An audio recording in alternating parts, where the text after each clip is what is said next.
Deus já está neste lugar. Você pode abrir a sua Bíblia no livro de Êxodo. Nós vamos ler o versículo 19, a partir do capítulo 19, a partir do versículo 11.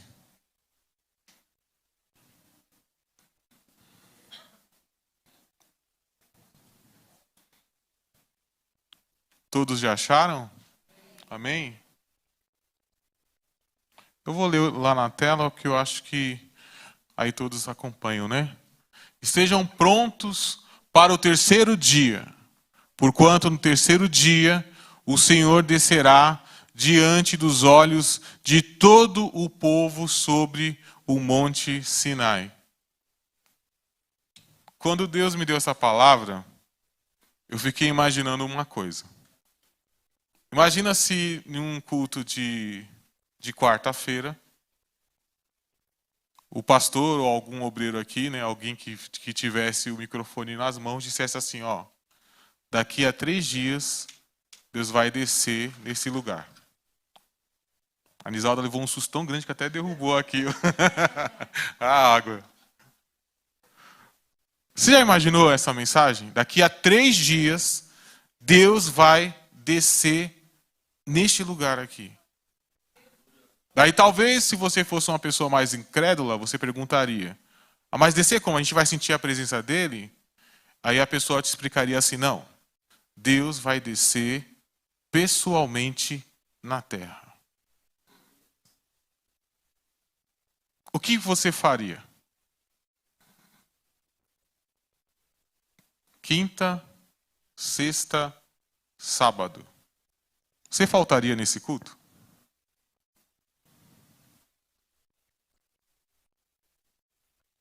Você tem a imaginação igual a minha, será? Porque eu imagino, olha que eu sou bom de imaginar, hein? A gente está lendo um texto que aconteceu. Deus chegou para um povo e falou assim, ó, daqui a 3 dias eu vou descer. E aí o que nós vamos estudar hoje são os preparativos para o povo receber a visita de ninguém mais, ninguém menos do que o próprio Deus. E para que você possa entender esses preparativos, eu quero voltar um pouco no tempo. Eu vou voltar no momento que o povo estava diante do Mar Vermelho.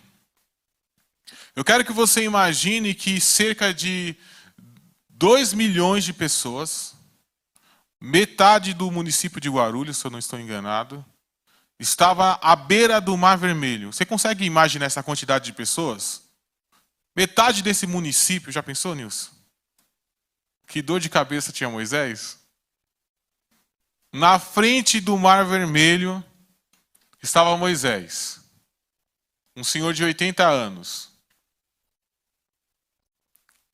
Quando ele olhava lá no fundo, ele via o maior exército do planeta, vindo com sangue nos olhos, morrendo de raiva, querendo matar todos eles. Aí você pensa, são 2 milhões de pessoas, né? Então, eles deviam, né? Devia ter bastante uns homens fortes lá, então dava para dar uma boa briga. Todos desarmados. E todos com medo, contra o maior exército da terra. Eles começam a se desesperar. Moisés olha para aquela cena e, Senhor, agora o que eu faço? E eu sempre acho que Deus ele tem uma personalidade de bom humor. Deus olha para Moisés e fala, o que você tem na mão? Respondeu bem, né, Zeque? Senhor, tem um exército atrás, o mar na frente, montanhas ao lado. E Deus responde, Moisés, o que você tem em suas mãos? E talvez aqui já vai o nosso primeiro ensinamento. Deus não te manda para uma batalha se Ele já não te deu a solução. Se você está numa batalha, Deus já deu a solução. E talvez você está procurando a solução em tantos lugares, e a resposta é, a solução está na palma da sua mão. Moisés, pega a vara, toque na água, o mar vai se abrir. Antes de que isso aconteça, uma nuvem de fogo, uma coluna de fogo, aliás, ela é estabelecida atrás e separa o povo do Egito do povo de Israel. Moisés toca nas águas, as águas se abrem, o povo passa, e a palavra de Deus diz que ele passou sobre as lamas. O que você leu lá? Seco. Como é que Deus secou o fundo do mar? Eu não sei, ele secou e eu acredito na Bíblia. Eles nem sujaram os pés. Porque quando Deus vai dar a vitória ela é perfeita. Eles passam pelo Mar Vermelho, e como eu te disse, eu tenho muita imaginação, então eu fico imaginando o que é atravessar o mar, colunas de águas de um lado, colunas de água do outro lado. Você consegue imaginar essa cena? Será que você teria coragem de atravessar? É isso ou morrer na mão do Egito. Você percebe que às vezes Deus só abre as portas que quer que você passe? E é bom você parar para pensar nisso. Estou tentando uma coisa, aquela porta está fechada, eu não consigo. Tento outra coisa, essa outra coisa não dá certo, eu não consigo. De repente, essas portas estão fechadas porque não é para você atravessar elas. Deus só abre as portas que quer que você atravesse. E de repente as portas que Deus abre são as portas mais improváveis. Talvez seja o mar se abrindo. Eles atravessam o Mar Vermelho e ao chegar do outro lado, quando eu acho que mais coragem foi dos egípcios, porque eu não entrava. Quando eles entram no mar, Deus fecha e os soldados morrem afogados. E aí a coisa mais interessante é que eles soltam as armas e o mar leva as armas para o lado de Israel. Agora você tem um povo armado. Como é que o povo estava preparado para entrar lá em Canaã? Se estava no meio do deserto. Você já viu loja de arma no meio do deserto? Mas quando chegaram em Canaã, eles estavam armados, sim ou não, os teólogos de plantão? Sim, estavam, né? Como é que eles iam enfrentar os gigantes sem arma? E que armas eram essas? As armas que o exército egípcio acabou passando para eles quando eles foram afogados no mar. E o que eu posso aprender com isso? Deus te prepara para o futuro. Deus hoje já está te preparando para coisas que você nem sabe que vai passar. Deus está te estruturando para coisas que você nem sequer imagina. Confiar em Deus é a arte de seguir sem ver muito lá na frente.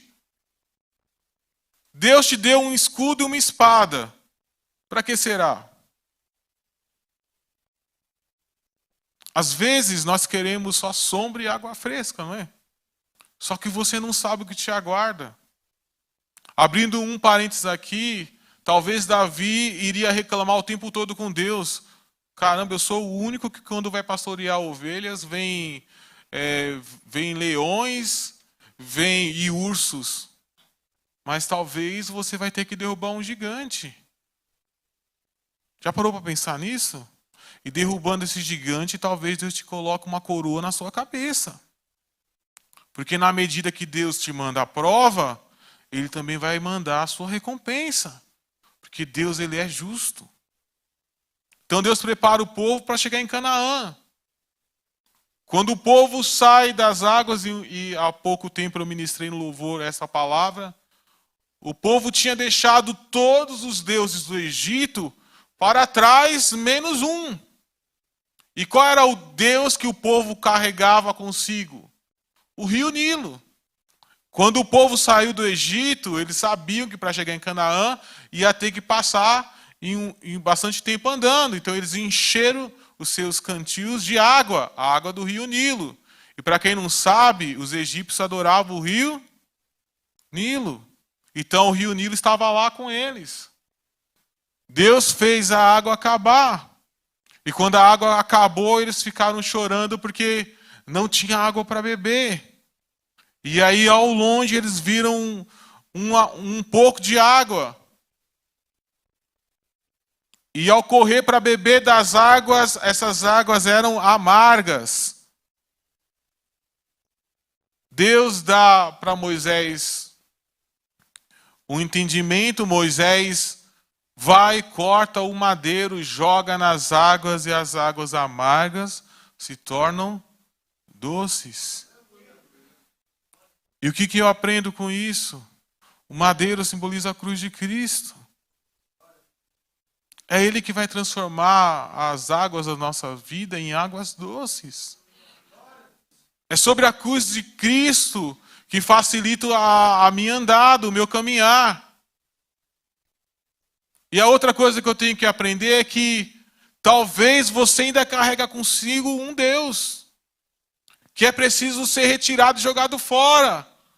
Porque talvez na sua mente esse Deus vai te manter. E é difícil desapegar de costumes antigos.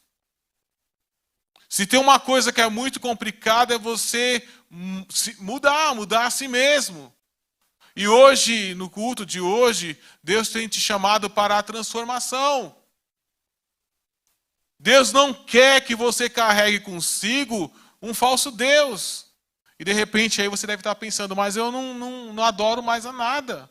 Não adoro mais ninguém. Mas de repente você não adora um falso ídolo. Mas talvez você criou para si um ídolo. Que não pode ser tocado. Você talvez nem chama isso de Deus. Mas hoje, nessa noite, Deus quer arrancar os falsos ídolos das nossas vidas, amém? De repente, esse ídolo que você carrega é a desculpa que você não frequenta os cultos. Já percebeu que a gente tem uma desculpa para tudo? De repente, o falso ídolo que você carrega é o seu trabalho. Quantos não vieram hoje aqui? Não é porque estavam trabalhando no horário, que é muito difícil alguém trabalhar nesse horário, né? Acontece. Mas porque chegaram cansados. Mas se no trabalho pedisse para fazer uma hora extra, esses mesmos ficavam. E aí, tipo, Joel, você está sendo exagerado. Bem-vindo, queridão. O reino de Deus é exagerado. Não é para qualquer um. O trabalho tem se tornado o Deus desse momento. E eu não estou falando para você não trabalhar, não. Eu estou falando para você o que a Bíblia nos ensina. Nada pode ocupar o lugar de Deus. Nem o seu trabalho. Se você tem a possibilidade, como eu, de escolher horários, você não tem a desculpa de não estar aqui. E se você não tem essa capacidade ou não tem essa condição, porque você tem um chefe, ore para que você seja o seu próprio patrão. Deus quer te dar essa liberdade, amém? Um dia me falaram isso e eu achei escandalosa essa ideia. Eu ficava, eu vou ser meu próprio patrão? Como que vai ser isso? Eu não tenho condições. Deus pode fazer. Do trabalho das suas mãos, você crê nisso? E eu estou pegando pesado no trabalho, porque o trabalho é a melhor desculpa que você tem para não vir. E é interessante que, se você tiver que fazer outra coisa, num horário assim, faria. Como é que a gente fala que ama a Deus e nas coisas mínimas a gente falha? Já parou para pensar? Por que nós viemos aqui? Será que não é para encontrar com Deus? E por que a gente coloca esse encontrar por Deus na última da nossa lista? Então, eu não sei qual é o Deus que talvez a gente ainda carrega. Eu digo talvez, porque eu não vou te julgar, eu não sei. Mas se tiver um, hoje é o dia de você deixar, amém? Passando isso, o povo vai ficar com saudade do Egito. Olha só que coisa. Vai sentir falta das cebolas do Egito, olha.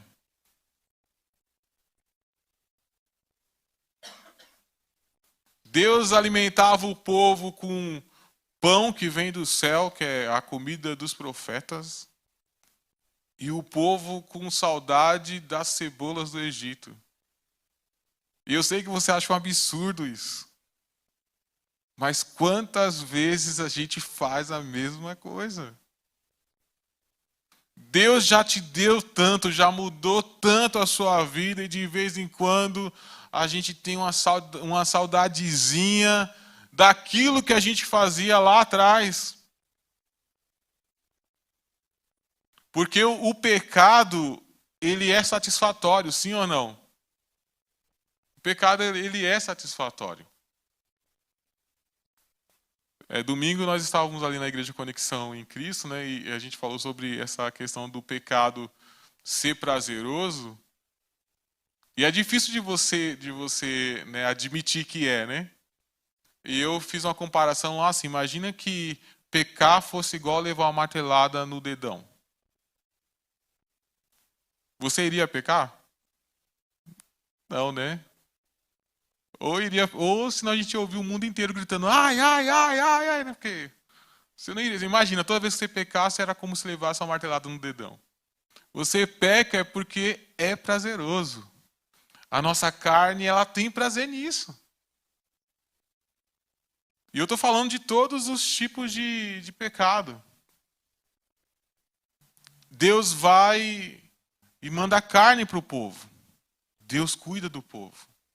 Ele não manda o tempero do Egito, porque Deus não tem parte com o Egito. Entenda isso.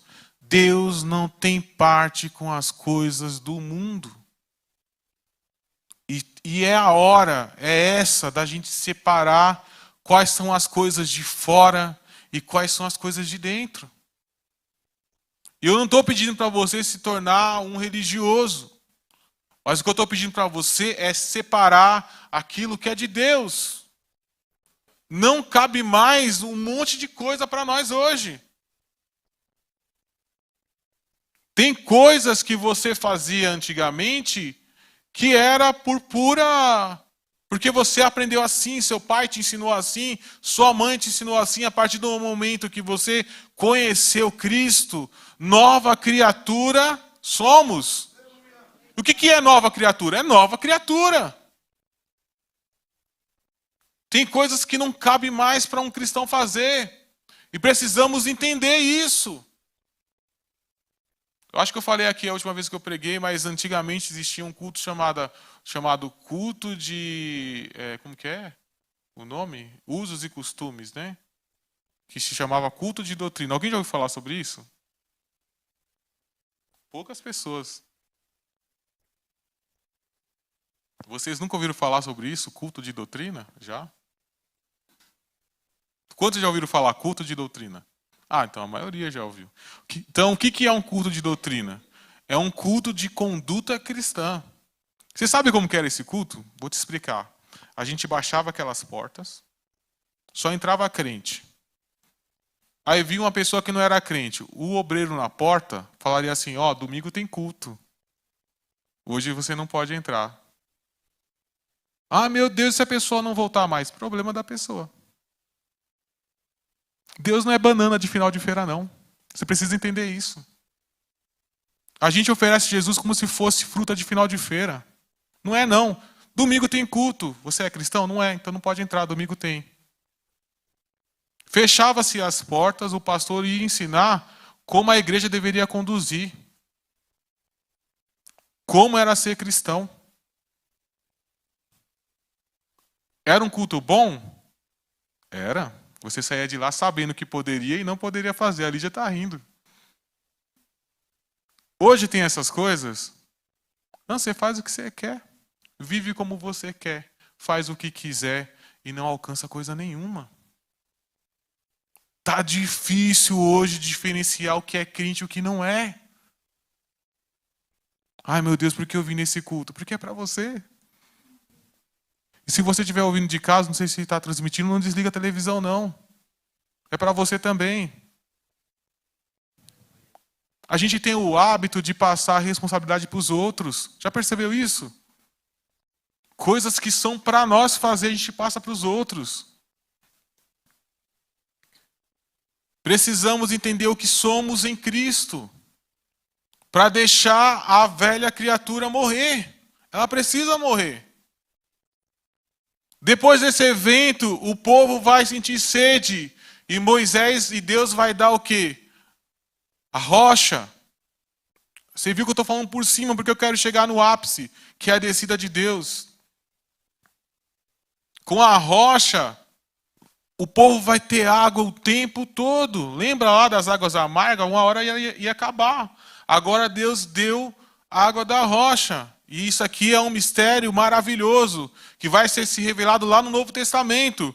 O povo estava parado ou andando no deserto? E como que tomava a água da rocha? Será que o povo andava 2 quilômetros, voltava mais 2 quilômetros? Avançava 5, voltava mais 5? Não era assim. Lá no Novo Testamento a gente vai aprender que a rocha, ela andava atrás do povo. Ah, Jó, aí já é demais para mim. Você acredita que o Mar Vermelho se abriu, mas não acredita que a rocha pode andar?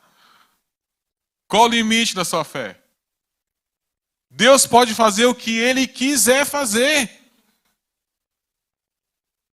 E se você não entendeu até agora, olha que interessante. O povo comia o pão que descia e bebia da água que vinha da... Você entendeu que isso está parafraseando Jesus? É uma imagem sobre Jesus. Você tem que comer dele. Você tem que beber dele. Comer e beber de Jesus.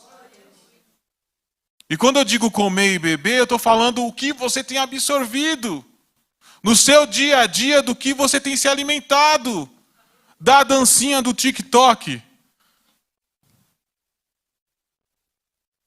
Do que você tem colocado na sua mente? O último discurso de não sei quem? Quantas vezes a gente vai ouvir uma palavra e ainda vai ficar com dúvida se aquilo está na Bíblia ou não? Você precisa se alimentar de Deus. Ele mesmo disse no Novo Testamento, eu sou o pão vivo que... Diz lá em João 4, mulher, se soubesses da água que eu quero te dar, você jamais sentiria sede. Se você tem fome e sede de Deus, aqui é o lugar certo.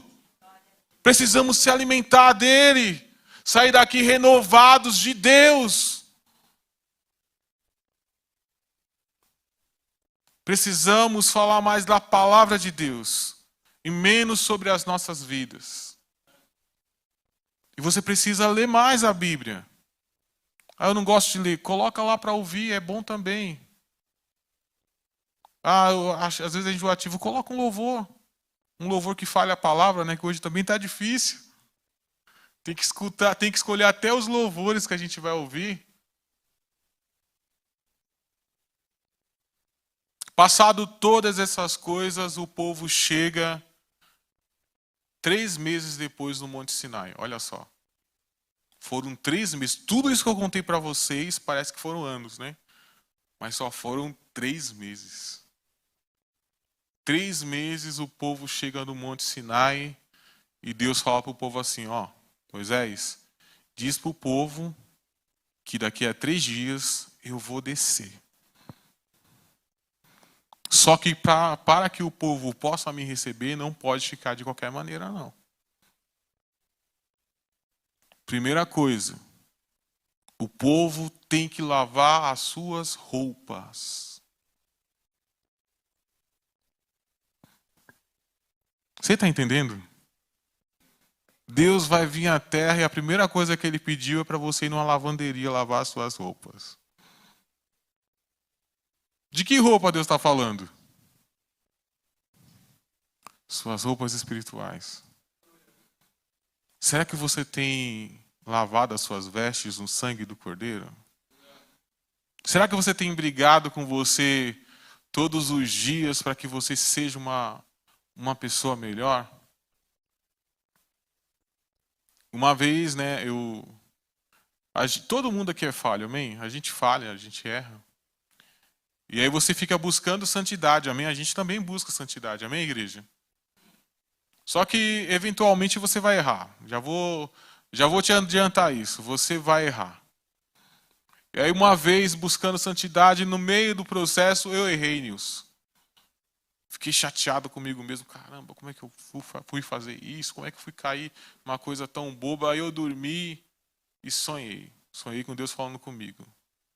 E Deus falava comigo assim: Joel, para aqueles que já estão limpos, só basta lavar os pés.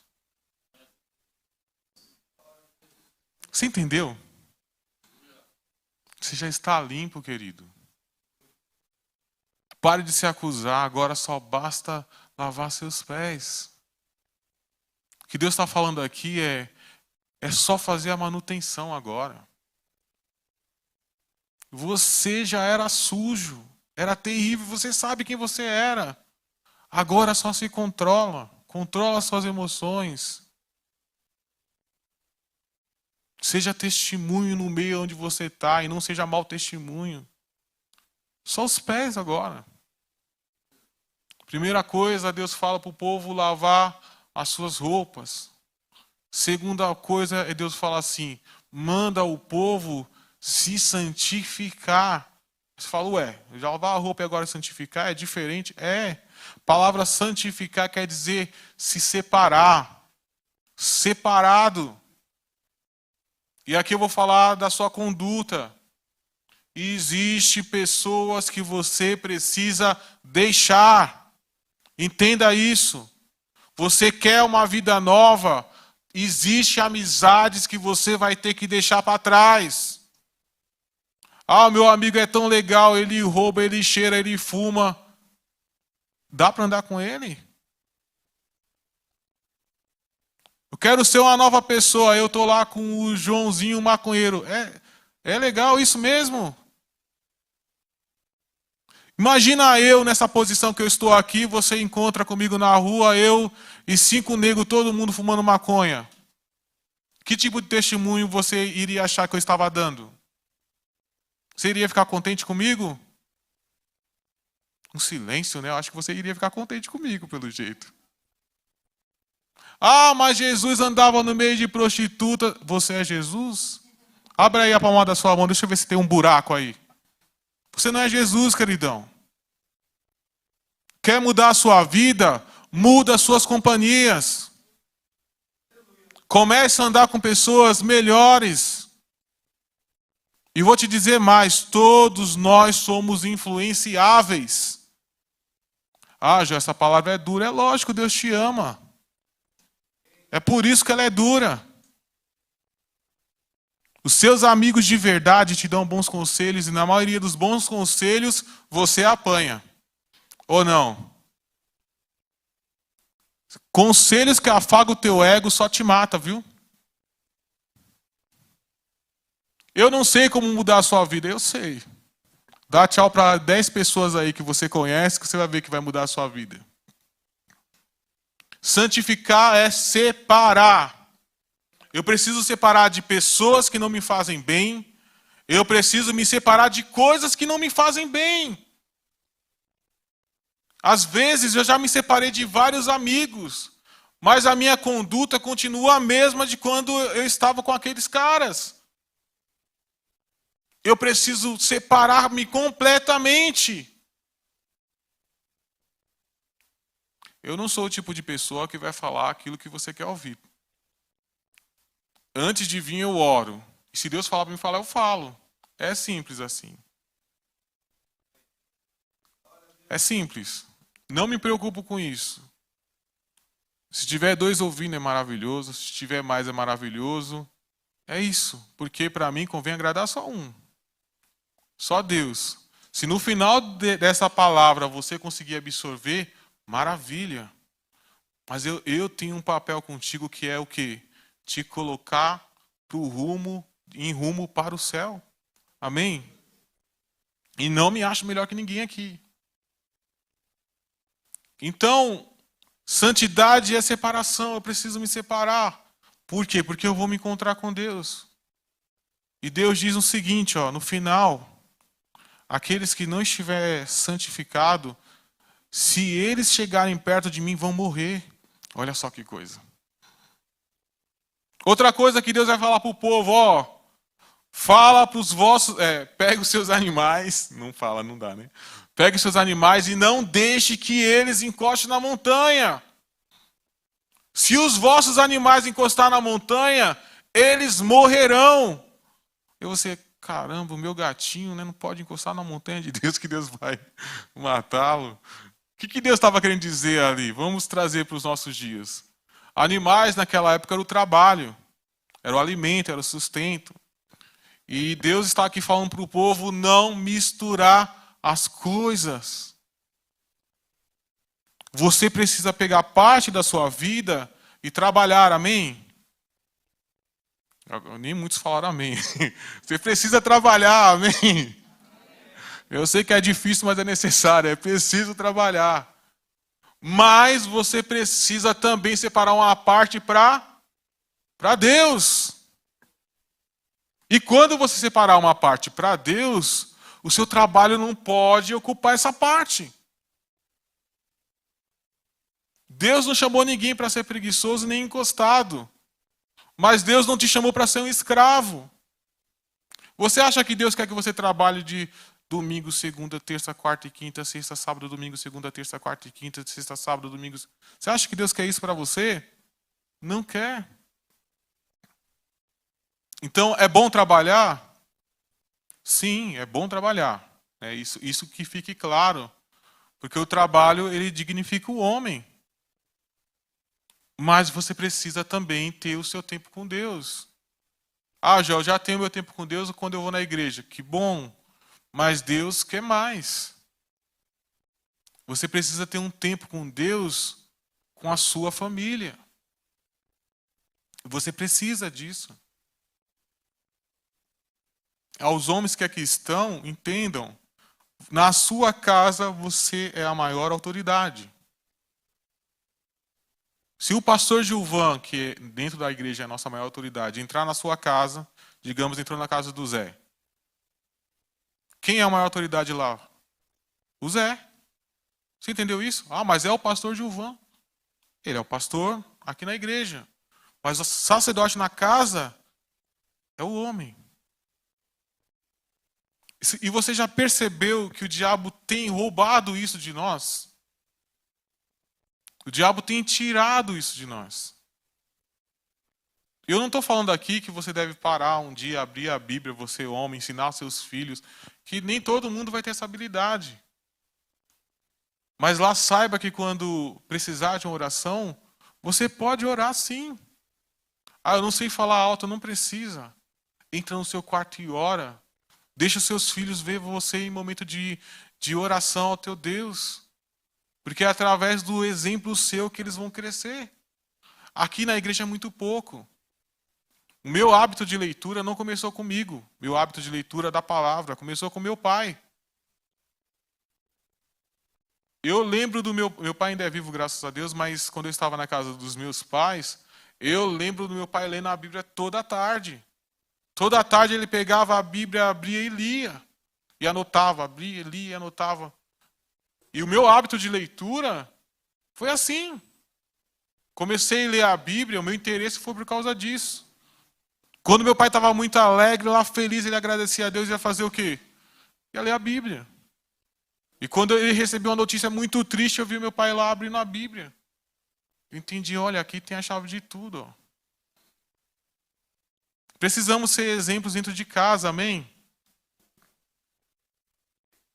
E é interessante isso, porque nós não temos tido muito tempo para essas coisas.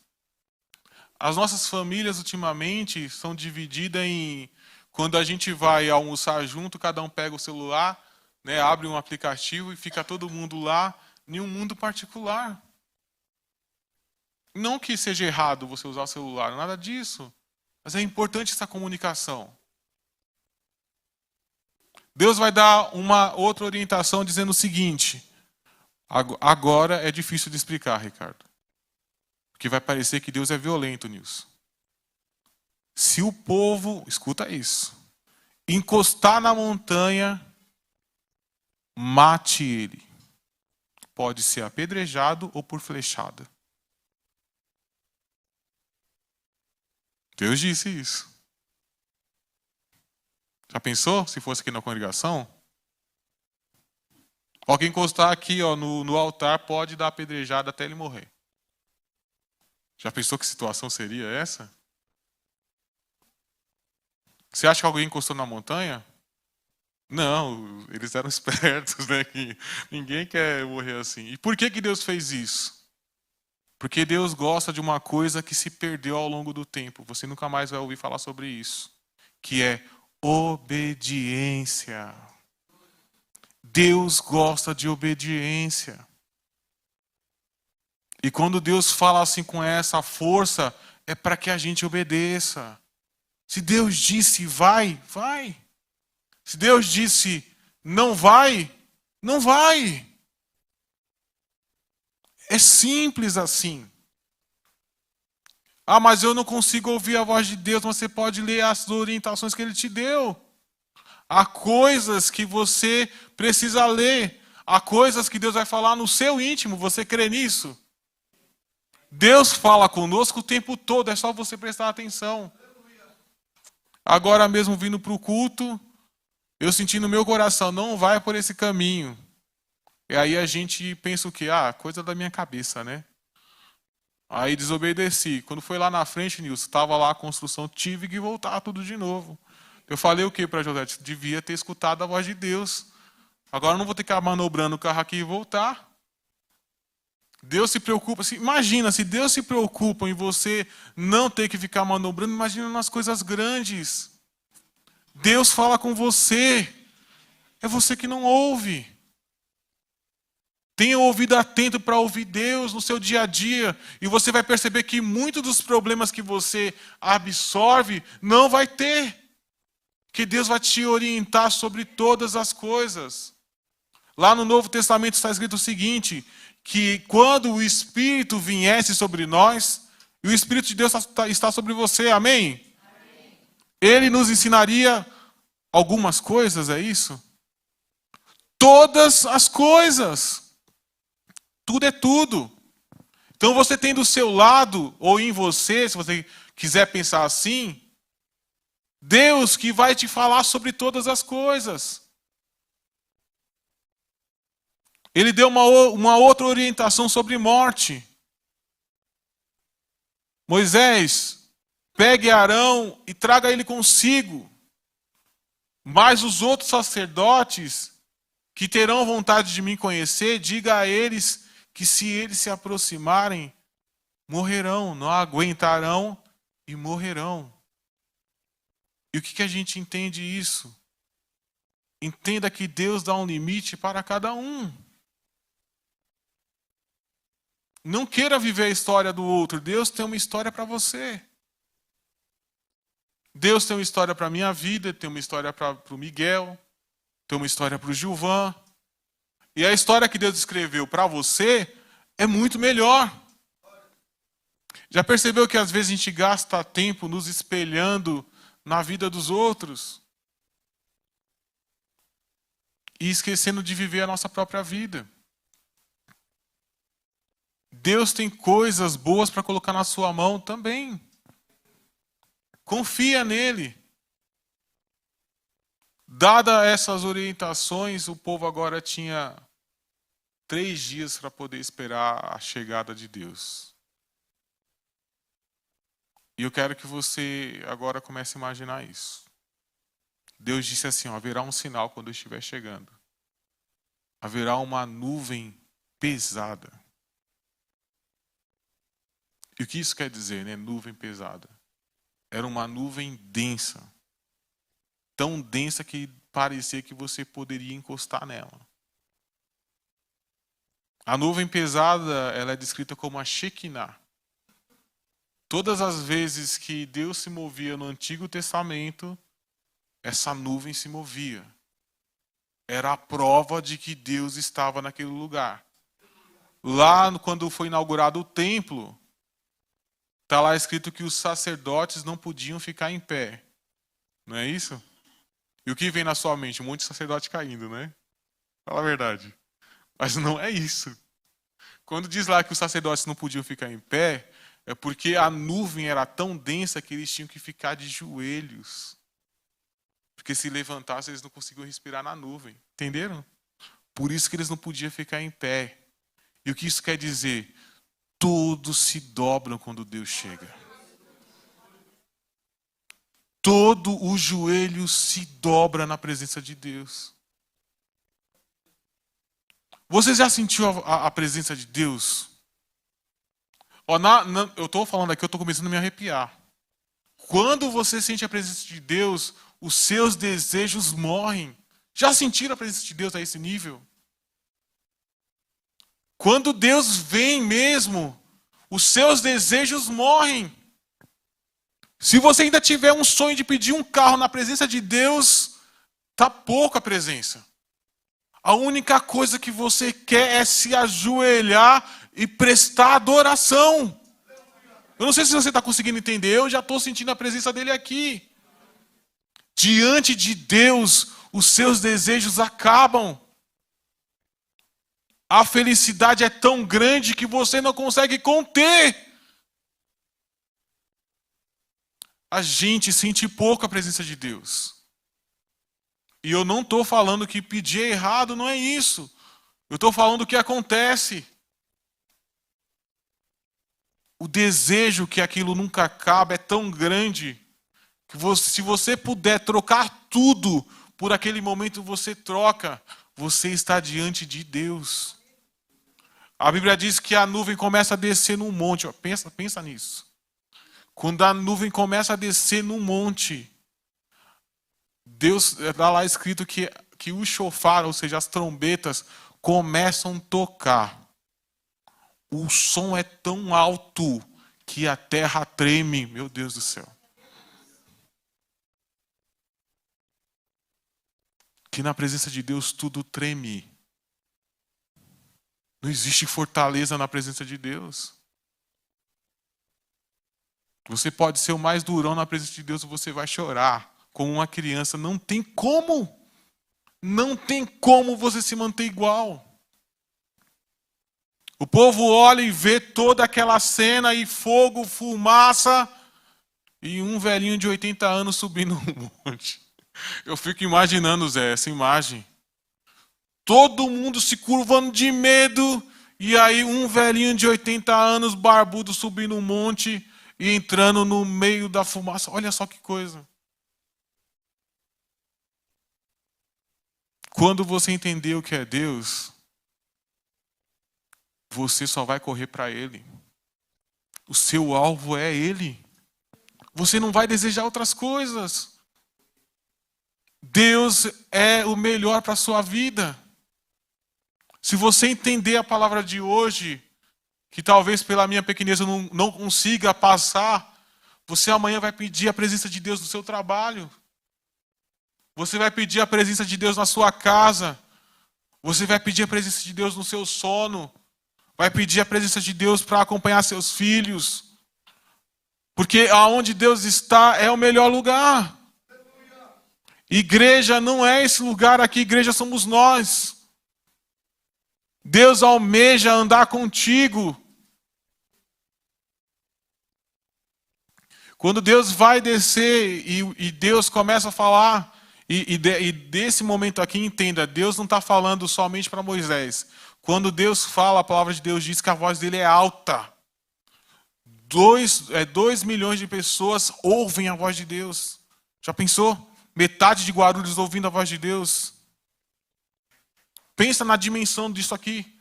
Metade de Guarulhos ouvindo a voz de Deus. Talvez se fosse na nossa igreja, alguém chegaria para o André e falava assim, baixa o som, André. Dá para baixar o som? 2 milhões de pessoas ouvindo a voz de Deus. E a primeira coisa que eles fazem é glorificar a Deus. É adorar a Deus. É pular na presença de Deus. Sabe o que eles fazem? Eles falam assim, Moisés, olha só. Fala para Deus falar só para você falar mais baixo. Ele está assustando a gente. Nós estamos morrendo de medo de Deus. Sabe por que você tem medo de Deus? Porque você não o conhece. Sabe o que o Moisés vai falar para o povo? Não se assusteis. Deus só está falando isso para que vocês não pequeis. Olha só. Por que Moisés está falando assim? Porque ele conhece quem é Deus. Ele verdadeiramente conhece quem é Deus. Ele sabe que na presença de Deus ele não iria morrer. Que Deus não vai te castigar, Deus vai te abraçar. Ele sabia que ele, como um homem falho, quando ele errasse, Deus iria aconselhar. Imagina você, se Deus mandou seu filho para morrer por você, por que Deus te mataria? É por isso que lá no Evangelho de João, aliás, na Epístola de João está escrito o seguinte, que o verdadeiro amor lança fora todo medo. Sabe aquele crente que só vai para a igreja com medo do inferno? Não conhece Deus. Porque os que conhecem vão pelo amor. Eles amam a Deus. E vão porque amam estar com o Pai. Eu quero chegar no final dessa palavra dizendo o seguinte. Você acha que ao terceiro dia Deus vai descer? Está escrito isso à toa? Ao terceiro dia eles iriam ver Deus. Tem um outro lugar na Bíblia que fala sobre isso. Ao terceiro dia ele ressuscita. Acho que você não está entendendo. Ao terceiro dia, até antes do terceiro dia, nós enxergamos Deus de um jeito. Como um Deus que está prestes a nos matar, um Deus carrasco. Mas no terceiro dia, você vai ver Deus como Ele é. Lá no Novo Testamento está escrito que Maria, quando ela chega no sepulcro, que não encontra mais o corpo, ela fica triste. Ela chora e acha que alguém roubou o corpo de Jesus. Olha só que história. Quando ela chega no jardim, ela encontra com Deus e não reconhece. E ele fala, mulher, por que você chora? E ela diz, roubaram o corpo do meu Senhor. E quando ela olha e observa, ela percebe que aquele jeito, eu estou falando, estou parafraseando o texto, amém? A maneira como ele fala, a maneira como ele age, é de alguém conhecido. Jesus. Ela vai abraçar ele e ele fala, não toque em mim, ainda não fui ao Pai. É ao terceiro dia que a gente vê Deus como Ele é. É ao terceiro dia que João, que estava lá com ele até a crucificação, que viu ele sendo crucificado, ele corre e não encontra nada. Mas depois Jesus aparece para ele. É ao terceiro dia que os discípulos andando no caminho de Emaús se encontram com Deus e não percebe e só vai reconhecê-lo quando parte o pão. É ao terceiro dia que Pedro está lá todo chateado por ter negado 3 vezes. Encontra com Jesus e Jesus fala, Pedro, tu me amas? Amo, Senhor. Pedro, tu me amas? Amo, Senhor. Na terceira vez ele se entristece e aí ele pede uma coisa, apacenta as minhas ovelhas. E a pergunta que eu vou encerrar aqui, será que você já viveu os 3 dias para ver Deus? Será que você já passou por isso? E aqui vai um conselho, precisamos ver Deus da maneira como Ele é, e não da maneira como a gente imagina que Ele é.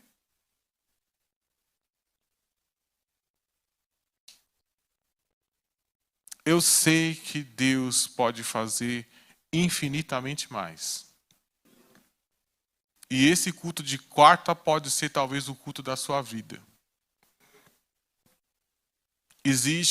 Deus está em todos os lugares, amém? Existem 2 maneiras de Deus ocupar os lugares. Uma maneira é uma maneira passiva. Deus está lá na rua agora?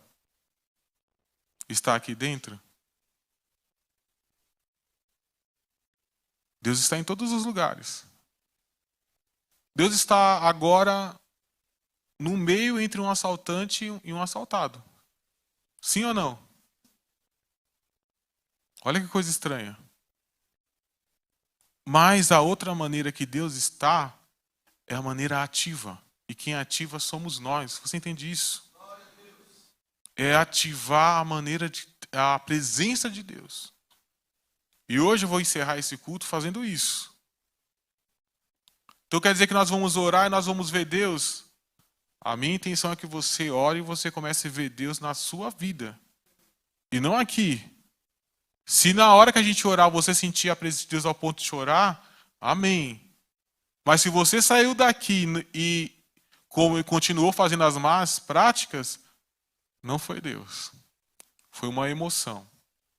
Se o louvor tocar e você se emocionar e você passou daquela porta e continua fazendo as más práticas, não foi Deus. Foi uma emoção.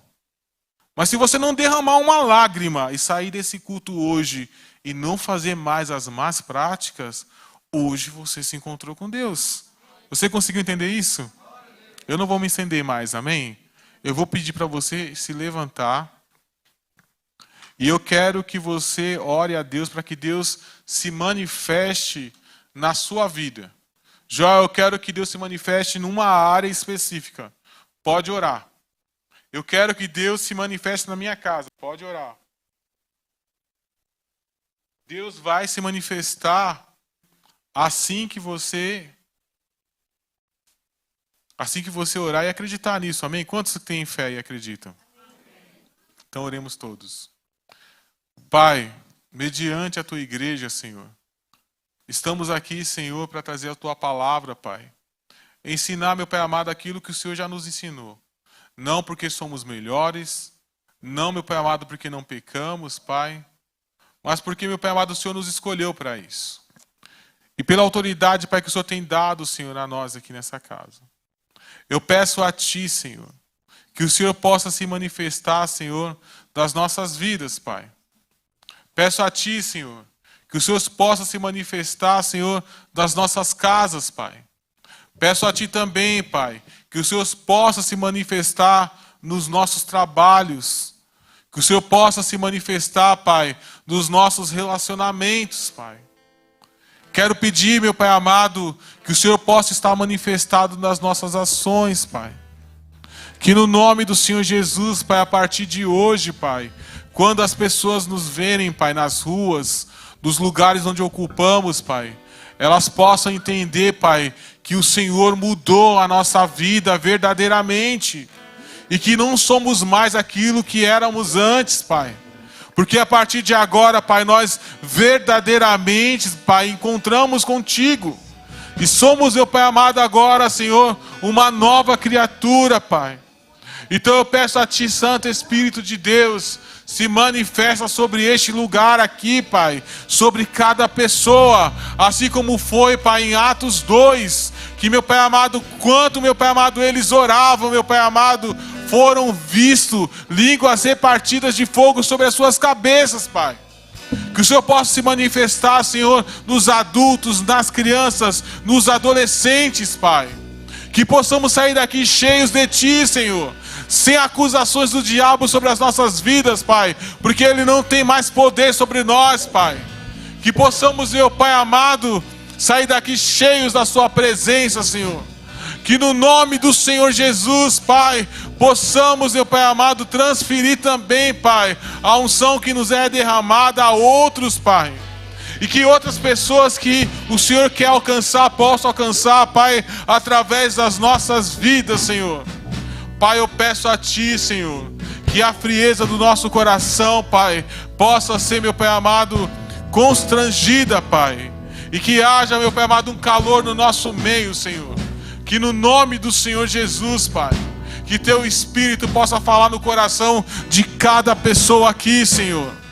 Meu Pai amado, as palavras das quais não pude falar, Pai, que Teu Espírito possa ir de encontro, Pai, e falar, Senhor. Eu creio no Deus, Pai, que ainda pode fazer as coisas que fez no passado. Creio que a Tua Shekinah, Pai, pode descer aqui neste lugar, Pai. E creio que diante dela, Pai, nós possamos sentir a Tua presença. Creio, Pai, que a doença não pode estar onde o Senhor está. Eu acredito na cura, Pai. Eu acredito, Pai, na solução de todos os problemas. no nome do Senhor Jesus, Pai, que assim seja. Pai, peço a Ti também por aqueles que acompanham, Pai, dos seus lares, Pai, que acompanharam até agora, que o Senhor possa enchê-los também. Encha esta casa, Pai, com a Tua presença. Encha este lugar, Pai, com a Tua presença, Senhor. Encha os nossos corações, Pai, com a Tua presença, Senhor. Que o céu, Pai, que está sobre nós possa ser rompido, Pai, e que possamos Te sentir no nome do Senhor Jesus, Pai. Que assim seja no Teu santo e glorioso nome, Pai. Glória a Deus. Amém.